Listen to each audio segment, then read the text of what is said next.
Bonjour à toutes et bienvenue sur la chaîne Attitude Séduction. Pour celles qui ne me connaissent pas, je suis Brenda Boukris, ton experte en amour et en relations hommes-femmes. Et aujourd'hui, je pense que amour, relations hommes-femmes, vous voyez de qui je veux parler. Je suis avec qui aujourd'hui? Je suis avec Alexandre Cormon. Alexandre, bonjour. Salut Brenda, salut à toutes. Écoute, pour commencer cette vidéo, je te propose de te présenter parce qu'après on va rentrer en profondeur pour ce nouveau programme, cette nouvelle playlist. Donc déjà, présente-toi en images. À la fin, tu me feras une présentation en sous-marin. Ça marche. Du coup, je m'appelle Alexandre Cormon, comme tu viens de le dire. Je suis coach en amour également, donc j'ai une double activité. Je suis à la fois coach en France, mais également à Miami aux États-Unis.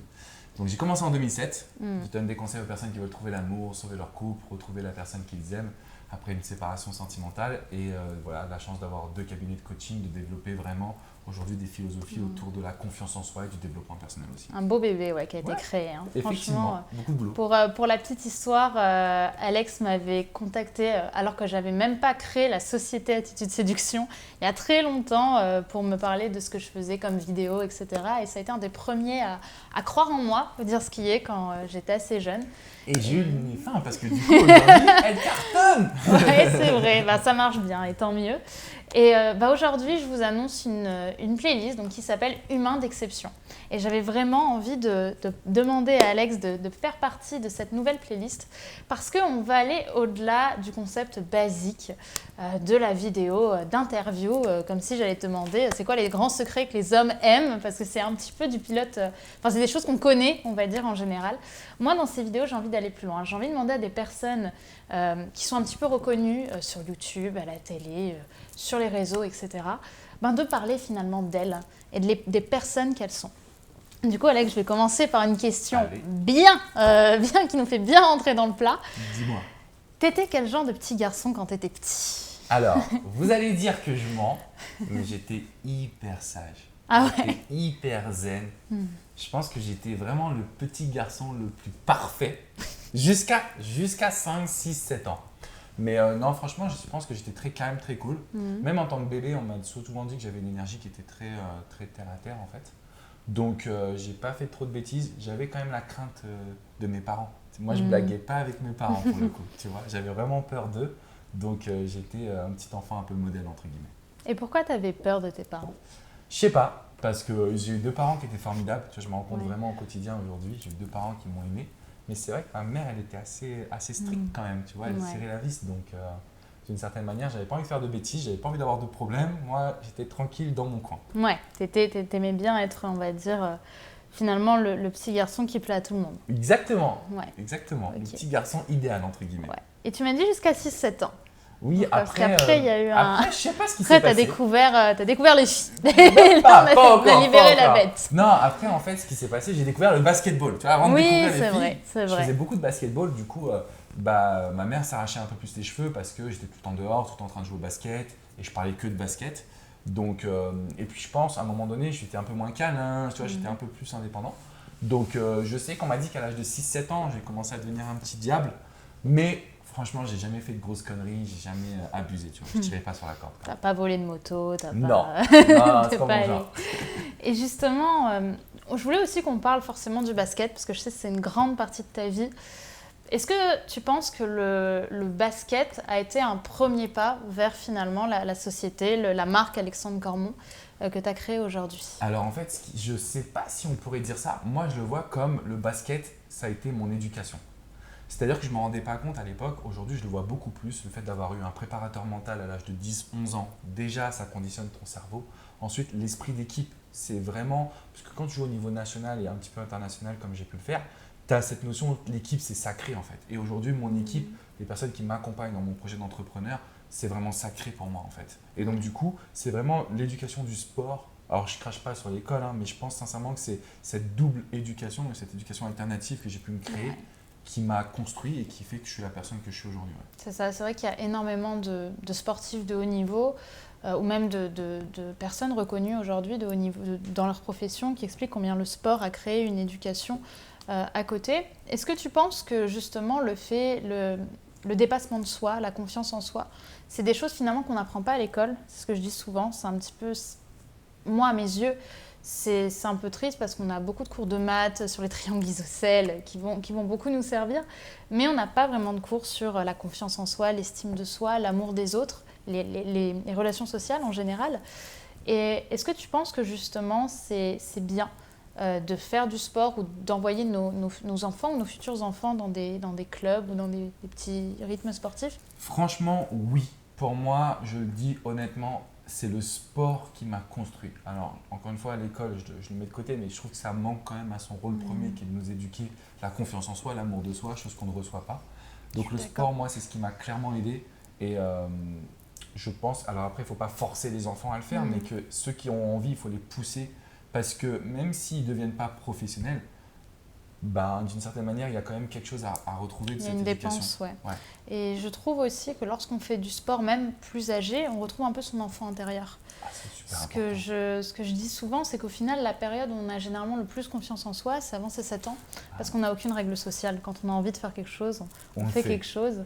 Moi, j'aime bien donner ce petit exemple, parce que quand j'étais petite, j'étais quelqu'un de très très sociable. Et j'allais voir les enfants à l'école, et je leur disais, ou à l'école ou en vacances, et je leur disais, est-ce que tu veux bien que mon copain ça dit de jouer avec moi? Mais vraiment, et ma mère me disait, j'adore ma fille, elle est très sociale. Et finalement, c'est quelque chose que j'ai complètement perdu lorsque je me suis fait harceler, etc. Au lycée ou au collège.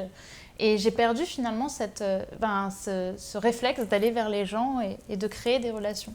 Et je trouve que le sport, c'est une très bonne façon de retrouver cette énergie, cet instinct qu'on perd un petit peu aussi avec toutes ces règles sociales qu'on a au fur et à mesure du temps. Donc il y a ça qui me semble vraiment important. Et ensuite, je sais que tu as vraiment évolué, tu es passé quasiment en pro, si je me souviens bien, au basket. Ouais. Qu'est-ce que ça fait à ce moment-là d'être au sommet pour toi? Alors, j'étais au sommet, oui et non, parce que j'étais pas non plus le meilleur, tu vois. Mais j'étais quand même à niveau national et international. Et ben, on s'en rend pas compte. Tu sais, quand tu es dans le moment présent, tu te rends pas compte que tu es privilégié, premièrement. Tu te rends pas compte que tu fais et que tu vis de ce que tu aimes, tu vois. Et dans un troisième temps, je pense qu'à l'époque, j'avais pas le mindset que j'ai aujourd'hui. Parce que justement, je me suis perdu. Tu as des nouvelles influences, tu as des personnes qui traînent autour de toi.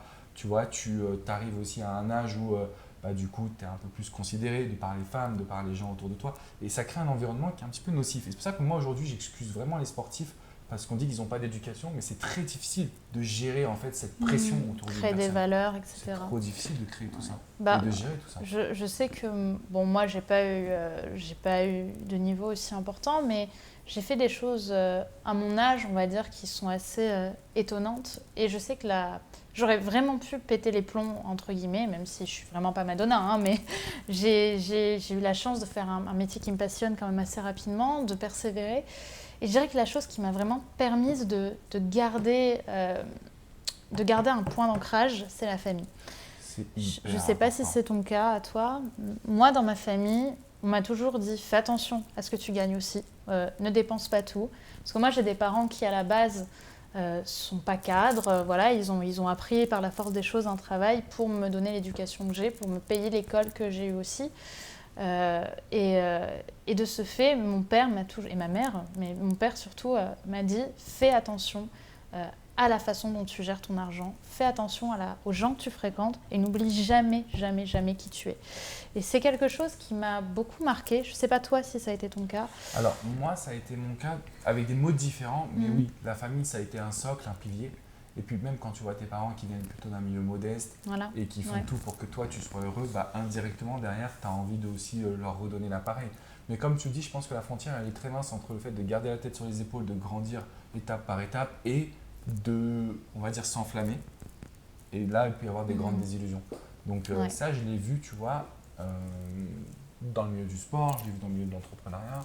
Donc oui, je trouve que les valeurs familiales, les valeurs aussi très psychologiques que le sport m'a transmis, c'était hyper important.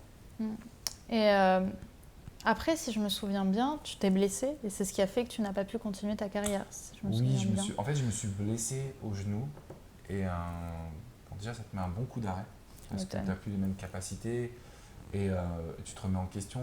Et heureusement, j'avais suivi le conseil de mes parents qui m'ont dit quand même va à l'université. Et donc du coup, je me suis retrouvé à l'université à jouer au basket à un niveau un peu plus inférieur parce que je ne pouvais plus continuer à un niveau national. Donc du coup à ce moment-là en fait tu te remets en question, ta vie elle change du jour au lendemain. Ouais. Et Qu'est-ce qui a fait que tu t'es dit à un moment, je me suis blessée, je suis en down, entre guillemets, et puis à un moment, il y a un up et il y a une reprise. Quel est le moment, enfin, est-ce qu'il y a eu un moment, et s'il y en a eu un, quel est-il où tu as switché justement au niveau de ton état d'esprit? En fait, pendant très longtemps, si tu veux, j'étais quand même dans une prison entre guillemets dorée, dans le sens où je vivais du basket. Donc pour moi, j'ai jamais eu de problème d'argent. Et donc j'ai lancé mon premier site internet quand je jouais encore au basket. De Love Coaching? De Love Coaching. En fait, c'était du coaching plutôt dev perso, confiance, charisme, etc. D'accord. Mais j'ai lancé mon premier blog, ça a vivoté, mais j'en avais même pas besoin parce que du coup je jouais au basket. Après, l'événement qui m'a mis dans une phase de down, mais qui a changé ma vie, c'est le départ de mon père. Donc le jour où j'ai perdu mon père, effectivement, là j'ai compris l'amour, j'ai compris ma vie, j'ai compris que j'étais pas aligné avec mes valeurs, j'ai compris que je faisais des mauvais choix. Et là, depuis ce jour-là, effectivement, il y a eu une phase de travail intensive, en même temps de récompense, parce qu'aujourd'hui j'ai quand même une vie qui est hyper agréable. Donc c'est cet événement-là qui m'a à la fois boum, bouleversé et qui m'a aussi permis d'avoir la niaque. Parce que j'ai toujours dit que si j'avais en fait ce mindset que j'ai aujourd'hui plus jeune, c'est sûr que je serais en NBA. C'est là où je dis vraiment qu'on peut réussir tout ce qu'on veut dans la vie. C'est juste une question d'état d'esprit. En fait. Je suis tellement d'accord avec toi. Je suis tellement d'accord et en même temps, c'est à cause des gens qui... Enfin, à cause, j'aime pas dire à cause, mais souvent les gens qui n'ont pas eu cette chance-là ou qui ne sont pas donné les moyens, qui sont finalement les personnes qui contrent les gens à faire ce qu'ils veulent. Par exemple, moi aujourd'hui, j'ai une entreprise de coaching qui fonctionne très bien. J'ai la chance de faire un métier que j'aime et d'aider des femmes exceptionnelles. Mais il y a une partie de personnes qui pensent que mon travail, alors que finalement c'est un travail où j'aide, où j'accompagne à prendre confiance en soi et à mieux comprendre le sexe opposé, en tout cas les hommes, j'ai beaucoup de personnes qui pensent que mon travail c'est de la pornographie, ou que mon travail ça n'existe pas, enfin, on ne peut pas faire Sciences Po pour apprendre à devenir coach, où il n'y a pas d'études. Et finalement, je pense que tu as raison sur un point, c'est qu'on peut devenir qui on veut et on peut atteindre ce qu'on veut dans la vie si on arrête d'écouter ces gens qui eux-mêmes ont écouté d'autres gens qui finalement leur ont peut-être permis un peu trop vite de baisser la tête et de pas suivre leurs rêves finalement. Et maintenant que tu es love coach, que tu es reconnu et que tu as créé ta boîte, enfin tu as créé tes boîtes, qu'est-ce qui fait aujourd'hui que tu arrives encore dans cette réussite à trouver du sens finalement et à pas repasser sur un cercle un peu vicieux, parce que quand on atteint ce niveau, enfin aujourd'hui tu es un exemple pour moi dans le love coaching, enfin même dans la façon de coacher, qu'est-ce qui aujourd'hui fait que tu arrives, maintenant que tu es un peu le numéro 1 en France, à continuer à être à cette place et dans ton cas, parce que je te connais quand même un peu, à être vraiment bienveillant, à jamais vraiment, à pas être dans le vice entre guillemets avec les gens, même avec la concurrence à proprement parler. Comment tu fais pour garder ce mindset, cet alignement et à garder la tête sur les épaules aussi? Je pense qu'il y a plusieurs facteurs, j'en parlais un petit peu tout à l'heure un peu en off. Pour moi, il y a eu, donc premièrement, mes projets, tu vois, ils sont limitless dans le sens où j'ai pas forcément de limite. C'est-à-dire ce que j'ai accompli aujourd'hui, d'être effectivement Love Coach numéro 1 avec ma chaîne YouTube, etc. C'est pas la limite en fait, c'est pas là où je me suis fixé. Et je pense qu'on s'arrête ou on tend vers le vice ou vers X ou Y situation quand on s'est fixé une limite qui est atteinte en fait. Pour moi, elle est internationale, donc elle est encore très très loin d'être atteinte.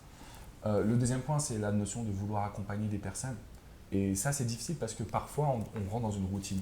Mais tu vois, mon dernier voyage en Afrique, il m'a quand même mis une sacrée claque. Je comprends pourquoi je fais ça.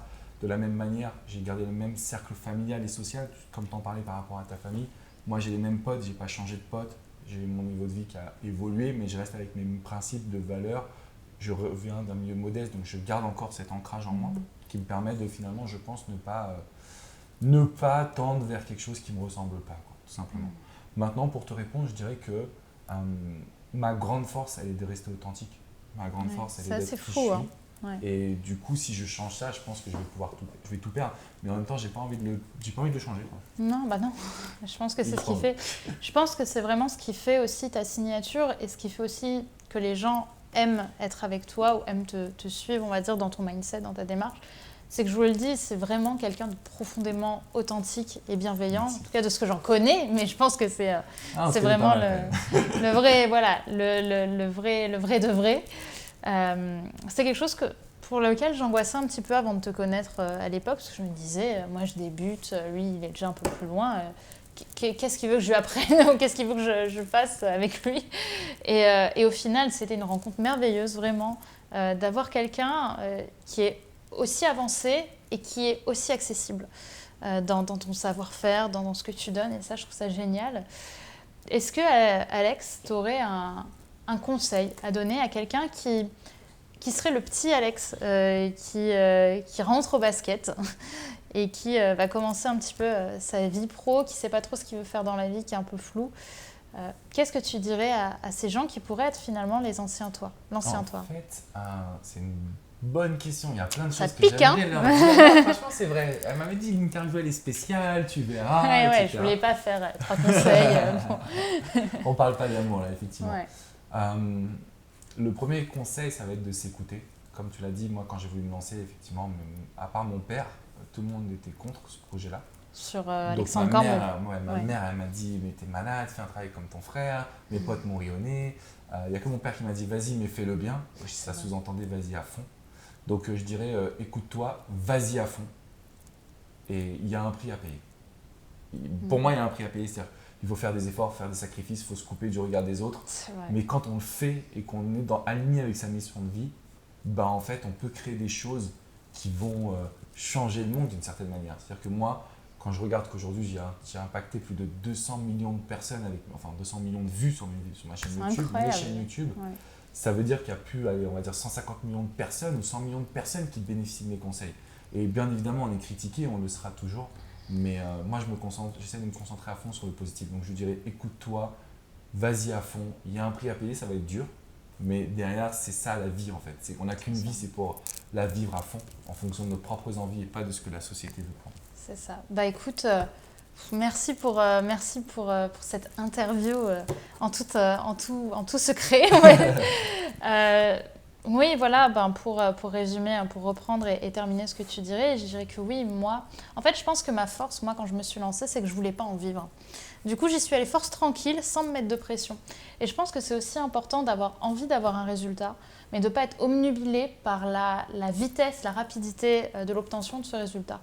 Et ça, à mes yeux, je pense que c'est ce qui a fait que Attitude a pu prendre au bout d'un an à peu près, un an et demi pour moi. Et que je pense que si ça avait vraiment été mon seul et unique objectif que de vivre de ma société, à ce moment-là, j'aurais eu plus tendance à me décourager. Tandis que là, j'ai eu la chance puisque j'étais en école de cinéma et qu'à l'époque je pensais vivre de la production audiovisuelle, finalement, cette petite activité à côté que j'ai fait sans trop me poser de questions, aujourd'hui, c'est le plus beau sens de ma vie avec ma famille. Je pense que ce qui est hyper important aussi dans ce que tu viens de dire, c'est ne pas le faire pour l'argent. Ouais. Je pense que c'est ça l'erreur que beaucoup de personnes vont faire, c'est de chercher à gagner beaucoup d'argent rapidement. C'est vrai. Et, oui, c'est vrai. Et tu vois, c'est là où tu perds ton sens en fait, et c'est pas bon. C'est ça. Je pense que l'argent, c'est une force immense dans la vie, mais que c'est aussi la chose qui peut te traîner vers le bas.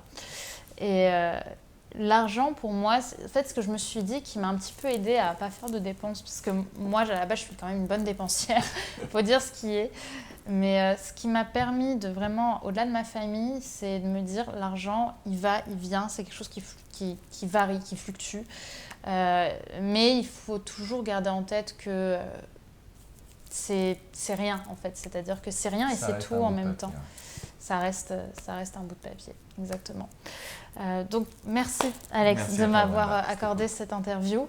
Merci à vous aussi d'avoir regardé. Bien évidemment, si vous ne connaissez pas, même si ça me paraît compliqué, vous ne connaissez pas Alex et vous ne connaissez pas sa chaîne Alexandre Cormon, c'est en description. Il y aura son site et aussi sa chaîne YouTube. Et vous, si vous ne me connaissez pas encore très bien, n'oubliez pas de cliquer sur le bouton rouge juste ici pour vous abonner. Et tout simplement, regardez aussi les autres vidéos, puisqu'il y a une vidéo par jour et que ça vous booste tous les matins. Merci à toi Alex encore une fois. Wanda. Et à demain pour une nouvelle vidéo. Bye bye. Ciao.